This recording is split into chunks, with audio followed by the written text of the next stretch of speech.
1,10,000ની gift આપી રહી છે સરકાર.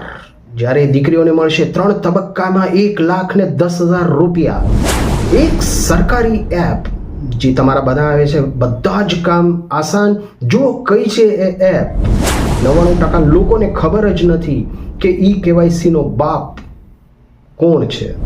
આરબીઆઈની મોટી જાહેરાત કે મની મ્યુલ ન બનતા. અગર જો તમે મની મ્યુલ બનશો તો થશે જેલની સજા. 20 રૂપિયામાં મળી રહ્યા છે 2 લાખ રૂપિયા. સરકારની છે આ મોટી જાહેરાત. હવે જમીન ખરીદવા મળશે 2 લાખ રૂપિયા. સરકારની આ છે દમદાર યોજના. કોને મળશે લાભ? ખેડૂત મિત્રોને મળી રહ્યા છે 1.5 લાખ રૂપિયા. સરકારનું છે આ ક્રાંતિકારી પગલું. સૌરાષ્ટ્ર કચ્છ ઉપર સંકટ. કુલ વરસાદમાં 26%ની આવી છે ઘટ, જ્યારે સંપૂર્ણ ગુજરાતમાં 2%ની આવી છે ઘટ.